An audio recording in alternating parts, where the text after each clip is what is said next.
effect of dielectric on capacitance.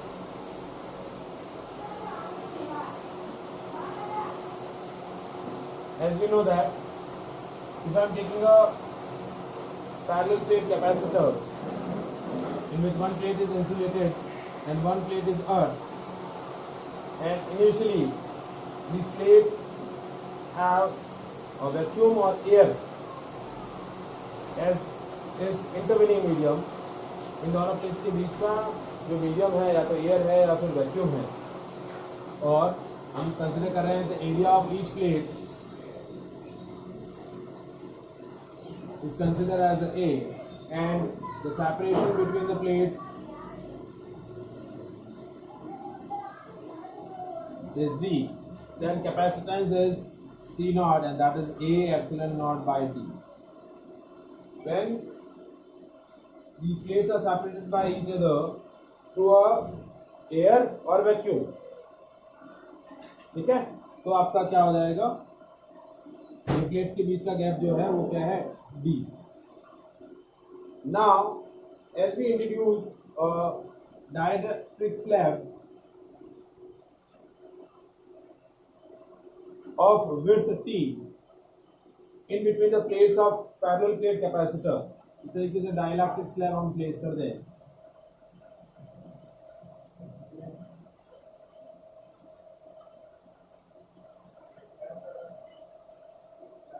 तो जैसा हमने डिस्कस किया था कि इन प्लेट्स के बीच में यहां आपका एक्सटर्नल इलेक्ट्रिक फील्ड है, ये एक्सटर्नल इलेक्ट्रिक फील्ड की इंटेंसिटी आपकी कितनी है, E नॉट, और यहाँ जो आपका स्लैब के बीच का जो रीजन है, यहाँ आपकी इलेक्ट्रिक फील्ड इंटेंसिटी हो जाएगी E नॉट बाई के, कितनी हो जाएगी, E नॉट बाई के, वेयर के is dielectric constant of slab, ये क्या है, dielectric constant of the slab. तो जिस रीजन में आपका डाइलेक्ट्रिक स्लैब प्लेस है उस रीजन का इलेक्ट्रिक फील्ड डिक्रीज हो जाएगा, क्या हो जाएगा, इलेक्ट्रिक फील्ड डिक्रीज होगा तो पोटेंशियल भी डिक्रीज होगा, पोटेंशियल डिक्रीज होगा तो कैपेसिटेंस बढ़ जाएगा। So now the value of capacitance is C and that is A epsilon not D minus T plus T by K। ये हमने लास्ट सेशन के अंदर ये कैपेसिटेंस का ये फॉर्मूला डिराइव किया था, C is equals to A epsilon not D minus T plus T by K।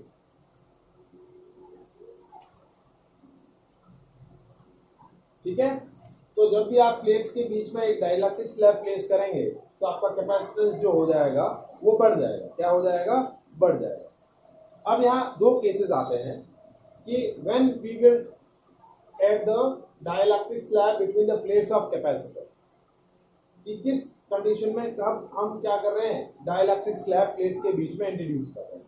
दो तरीके से आप प्लेट के बीच में डाइलेक्ट्रिक स्लैब इंट्रोड्यूस कर सकते हैं। पहला, when a dielectric slab is introduced between the plates of capacitor and battery is connected across it, plates के अक्रॉस बैटरी कनेक्टेड है, और उस केस में जब आप क्या कर रहे हैं, स्लैब इंट्रोड्यूस कर रहे हैं, तो उस केस में क्या होगा, आपका कैपेसिटेंस बढ़ेगा। दूसरा क्या चीज बढ़ेगी, चार्ज का अमाउंट बढ़ेगा, आपका पोटेंशियल डिफरेंस जो है वो कांस्टेंट रहेगा, क्योंकि आप जब आप क्या कर रहे हैं, डाइलेक्ट्रिक स्लैब कनेक्ट कर रहे हैं या इंट्रोड्यूस कर रहे हैं, उस टाइम पर कैपेसिटर के अक्रॉस बैटरी लगी हुई है, तो बैटरी लगे होने की वजह से प्लेट्स के अक्रॉस जो पोटेंशियल डिफरेंस होगा वो क्या रहेगा, कांस्टेंट रहेगा, क्या रहेगा, कांस्टेंट रहेगा। लेकिन कैपेसिटेंस बढ़ेगा, चार्ज बढ़ेगा और एनर्जी बढ़ जाएगी। तो पहला केस क्या है, यहां ये वैल्यू प्लेस कर देते हैं। पहला केस वन क्या है, when dielectric slab is introduced between the plates, at that time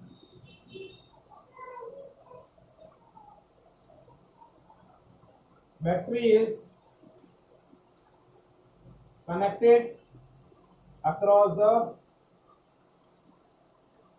plates of capacitor.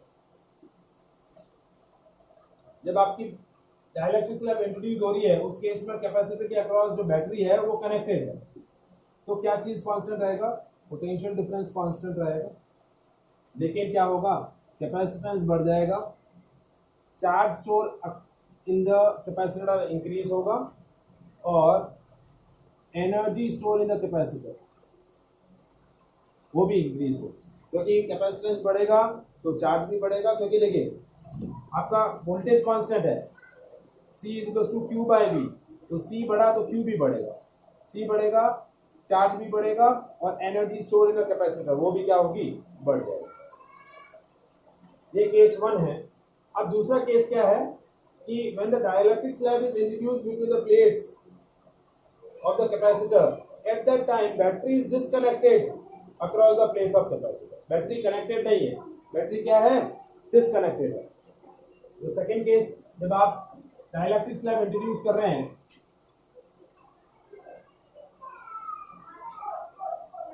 when dielectric slab is introduced between plates of capacitor, at that time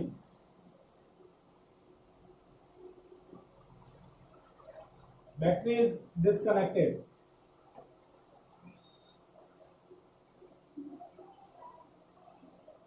battery is disconnected across. Battery क्या है, disconnected है, battery क्या है, disconnected है। तो उस case में क्या होगा, इस केस में भी कैपेसिटेंस बढ़ेगा, दोनों केस में कैपेसिटेंस बढ़ने वाला, लेकिन इस केस में क्या होगा, बैटरी डिस्कनेक्टेड है तो उसके अक्रॉस चार्ज क्या रहेगा, कांस्टेंट रहेगा। चार्ज कांस्टेंट होगा तो वोल्टेज डिक्रीज हो जाएगा। वोल्टेज क्यों डिक्रीज हुआ, क्योंकि C is equal to Q by V, Q constant है, ये बढ़ रहा है तो ये कम होगा, तो कैपेसिटर के अक्रॉस क्या होगा, वोल्टेज डिक्रीज होगा और इलेक्ट्रिक फील्ड भी डिक्रीज होगा और एनर्जी क्या रहेगी, एनर्जी इंक्रीज होगी। देखिए 5 पैरामीटर आपको ध्यान में रखने हैं। कौन कौन से 5 पैरामीटर मैं बता दे रहा हूँ। कैपेसिटेंस में क्या चेंज आएगा, कैपेसिटेंस बढ़ेगा, चार्ज आपका कांस्टेंट रहेगा, वोल्टेज आपका डिक्रीज होगा, इलेक्ट्रिक फील्ड भी डिक्रीज होगा और एनर्जी इंक्रीज होगी। और फर्स्ट केस हमने क्या डिस्कस किया, when dielectric slab is introduced between the plates,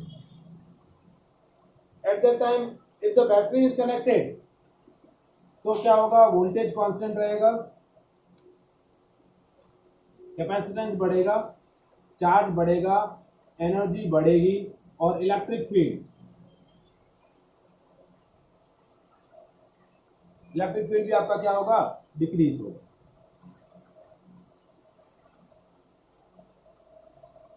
ठीक है, या इस केस में आप ऐसा भी बोल सकते हैं कि भाई वोल्टेज कांस्टेंट है तो इलेक्ट्रिक फील्ड भी उसके रेस्पेक्ट में आप कांस्टेंट बोल सकते हैं, क्योंकि इलेक्ट्रिक फील्ड और वोल्टेज कांस्टेंट रहेगा।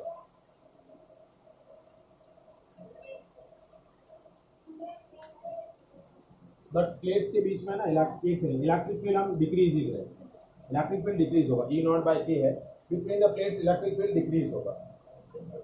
ठीक है, दो अलग अलग केसेस है, मैं वापस से रिपीट कर रहा हूं।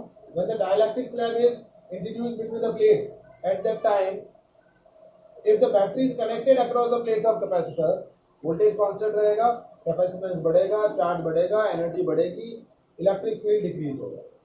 यहां पर क्या होगा,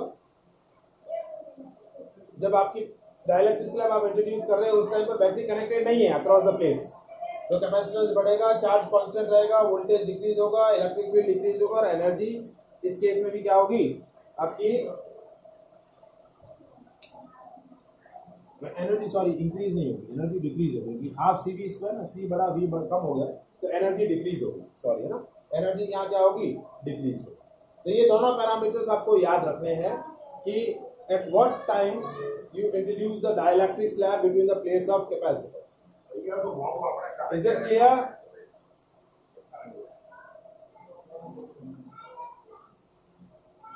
मान्य समझ में आया?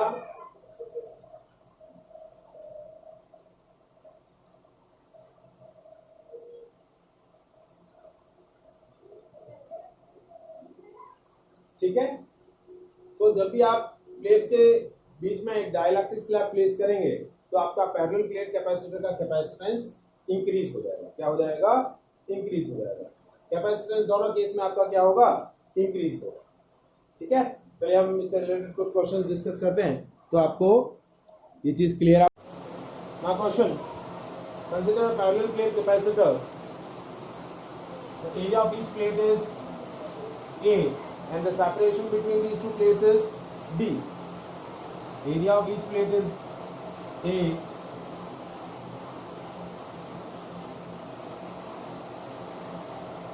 and separation between plates is B. Now initially case 1 क्या है? When these plates are separated by a medium air, किससे सेपरेट है? एयर से। Plates are separated by medium air. After that we introduce a dielectric slab of constant dielectric constant K between the plates and its width is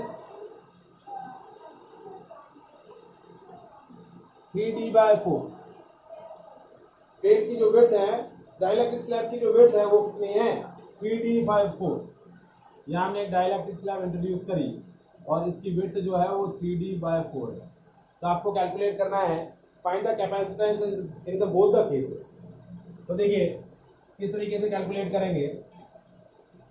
सबसे पहले case 1, जब दोनों medium के बीच में air है, दोनों प्लेट्स के बीच में एयर है, तो कैपेसिटेंस सिंपली हो जाएगा A/0/D। ठीक है, when these plates are separated by a medium air.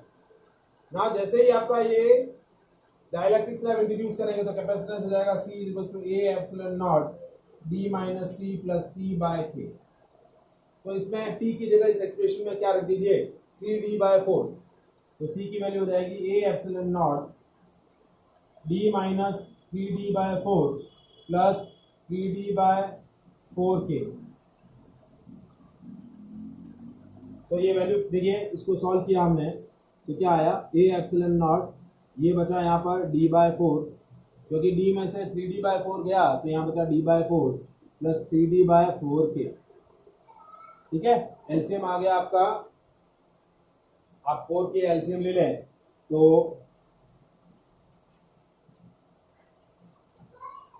यहाँ बचा DK + 3D। ये 4K ऊपर चला गया, कैपेसिटेंस हो गया A/0 × 4K अपॉन D तो कॉमन आ जाएगा K + 3। तो आपका कैपेसिटेंस हो गया A/0, कैपेसिटेंस कितना हो गया? A/0/D × 4K upon K + 3। तो आपका कैपेसिटेंस जो है वो इंक्रीज हो गया। K की वैल्यू 1 से बड़ी होगी तो भी आपका ये कैपेसिटेंस क्या हो जाएगा? इंक्रीज हो जाएगा। Is it clear? समझ में आया?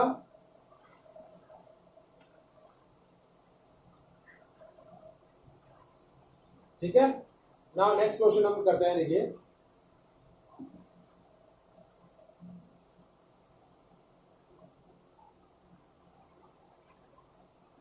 Now next question,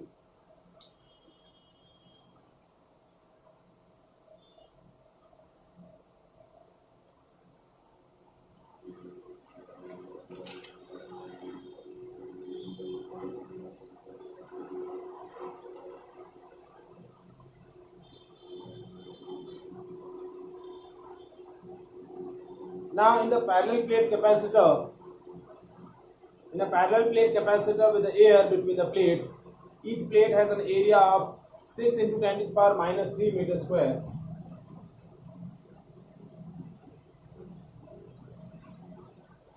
and the distance between the plates is 3 mm. Calculate the capacitance of the parallel plate capacitor. Capacitance calculate करना है केस 1 के अंदर। ना केस 2 के अंदर if the and capacitor is connected across the battery of 100 volt, so also calculate the charge stored in the capacitor. अब second case क्या है, now we introduce a dielectric slab of width 3 mm and the dielectric constant of the slab is 6 and width of the slab is 3 mm, मतलब जो plates के बीच का gap था वो पूरा का पूरा डाइलेक्ट्रिक मीडियम से फिल कर दिया है. सो calculate capacitance, charge stored and the voltage across the plates when we introduce a dielectric slab. इसके अंदर सेकेंड केस के अंदर दो पार्ट है. When we introduce a dielectric slab between the plates of capacitor, at that time battery is connected और second time में क्या है, बैटरी इज डिसकनेक्टेड. जब आप डाइलेक्ट्रिक स्लैब इंट्रोड्यूस कर रहे हैं उस केस टाइम पे आपका क्या है, बैटरी, एक केस में बैटरी कनेक्टेड है और दूसरे केस में बैटरी डिसकनेक्टेड है. तो उन दोनों केसेस में आपको कैपेसिटेंस की न्यू वैल्यू बतानी है, चार्ज की न्यू वैल्यू बतानी है और वोल्टेज की न्यू वैल्यू बतानी है. तो देखिए वापस से मैं क्वेश्चन रिपीट कर रहा हूं. We are taking a parallel plate capacitor, each of area 6 × 10⁻³ metre square. Separation between the plates is 3 mm. Now find its capacitance if the plates are separated by air, and if it is connected to the 100 volt battery, then how much charge will be stored in that part. That case 1 है. Case 2 क्या बोल रहा है, now we introduce a dielectric slab of constant K and whose value is 6 and the width of the slab is 3 mm. मतलब पूरा का पूरा area आपका डाइलेक्ट्रिक स्लैब से फिल कर दिया है. और जब मैं डाइलेक्ट्रिक स्लैब इंट्रोड्यूस कर रहा हूँ उसमें एक टाइम तो बैटरी कनेक्टेड है और एक टाइम बैटरी मैंने रिमूव कर दी है. तो उन दोनों केसेस में मेरा चार्ज, कैपेसिटेंस और वोल्टेज की वैल्यू क्या क्या होंगी वो मुझे बतानी है. तो फर्स्ट केस में कैसे देखिए, कैपेसिटेंस की वैल्यू हो जाएगी C = A ε0/d. तो A की वैल्यू है 6 × 10⁻³ एप्सिलॉन नॉट की वैल्यू, एप्सिलॉन नॉट की ऐसे तो वैल्यू होती है 8.85 × 10⁻². तो ले ली 8.85 × 10⁻² और d है 3 mm, 3 × 10⁻². तो ये देखिए ये 3 ये 2 ये -3 कैंसिल हो गया. 8.85 × 2, तो 8.85 × 2 कितना हुआ 10. ये हो गया 17.7 पिको फैरड. कैपेसिटेंस कितना आ गया 17.7 पिको फैरड. और चार्ज की वैल्यू कितनी आ जाएगी देखिए, Q = C × V. Q = C × V. C की वैल्यू है 17.7 × 10⁻12 और V की वैल्यू है 100. तो हो जाएगा 17.7 × 10⁻10 कूलम. तो ये चार्ज स्टोर हो गया और ये कैपेसिटेंस हो गया, सॉरी 17.7 पिको फैरड. केस 1 आपको क्लियर है.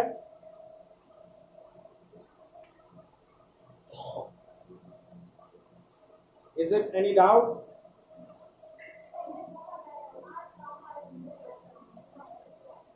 ठीक है. अब मैं क्या कर रहा हूं, अब डाइलेक्ट्रिक स्लैब इंट्रोड्यूस कर रहा हूं.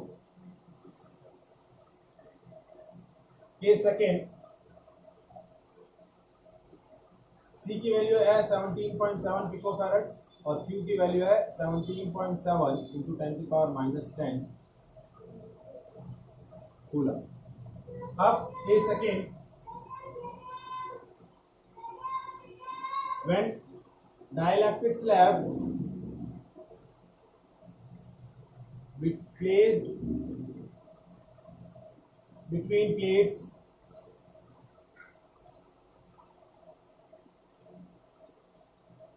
battery is connected.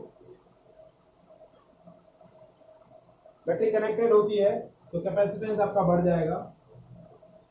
ठीक है. चार्ज आपका बढ़ जाएगा और वोल्टेज कांस्टेंट रहेगा। जैसा कि मैंने बताया था कि जब आप बैटरी कनेक्ट रखेंगे तो आपका चार्ज बढ़ेगा, कैपेसिटेंस बढ़ेगा और वोल्टेज कांस्टेंट रहेगा। तो चार्ज की देखिए कैपेसिटेंस की न्यू वैल्यू हम ले लेंगे सी डैश और हो जाएगा के इंटू सी, क्योंकि पूरा का पूरा जो स्पेस है वो डाइलेक्ट्रिक स्लैब से आपने फिल कर दिया है, तो आपका कैपेसिटेंस जो है वो के टाइम बढ़ जाता है। क्या हो जाता है? के टाइम बढ़ जाता है। ये फॉर्मूला था A epsilon not D minus T plus T by के, टी की जगह रख दो डी, तो ये हो गया डी माइनस डी जीरो और इस डी की जगह आ जाएगा डी, ये के ऊपर चला जाएगा, तो आपका कैपेसिटेंस जो होगा वो के टाइम्स बढ़ जाएगा। तो ये हो गया के की वैल्यू 6 और कैपेसिटेंस की वैल्यू है 17.7 पिको फैराड। तो 17.7 इंटू 6, तो देखिए 7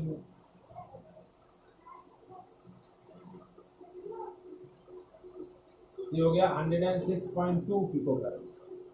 क्या हो गया? 106.2 पिको फैराड। आ गया समझ में? अब चार्ज की न्यू वैल्यू क्या होगी? चार्ज की देखिए वोल्टेज अभी भी 100 वोल्ट ही रहेगा। क्यू डैश क्या हो जाएगा? क्यू डैश हो जाएगा सी डैश इंटू वी। क्या हो जाएगा? C dash into V. तो सी डैश की वैल्यू कितनी है? 106.2 इंटू 10⁻12 इंटू वी है 100, ये हो जाएगा 106.2 इंटू 10⁻10 कूलम। तो आपका चार्ज इतना बढ़ गया, कैपेसिटेंस इतना बढ़ गया, 6 टाइम्स चार्ज बढ़ जाएगा, 6 टाइम आपका कैपेसिटेंस बढ़ जाएगा और वोल्टेज सेम रहेगा, क्योंकि बैटरी कनेक्टेड है। डाइलेक्ट्रिक स्लैब्स जब इंट्रोड्यूस कर रहे हैं,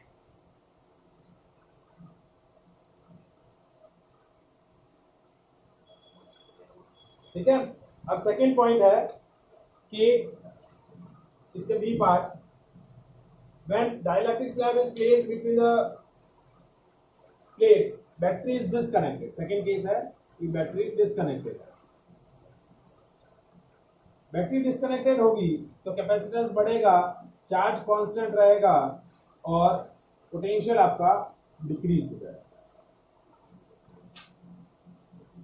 तो कैपेसिटेंस अभी भी उतना ही रहेगा 106.2 पिको फैराड। चार्ज आपका कांस्टेंट, चार्ज की वैल्यू कितनी होगी? 17.7 इंटू 10⁻10 कूलम, ये चार्ज की वैल्यू। तो वोल्टेज हो जाएगा V dash is equal to Q by C dash. Q की वैल्यू है 17.7 इंटू 10⁻10 और सी डैश की वैल्यू 106.2 इंटू 10⁻12। तो ये देखिए ये ऊपर गया, ये हो जाएगा 100 और ये डायरेक्टली कैंसिल हो जाएंगे 6 से। तो वोल्टेज आपका क्या हो गया? 100/6, यानी आपका वोल्टेज क्या हो जाएगा? वी डैश की वैल्यू क्या हो जाएगी? वी बाय के। वी डैश की वैल्यू क्या हो जाएगी? जितना आपका डाइलेक्ट्रिक कांस्टेंट होगा वोल्टेज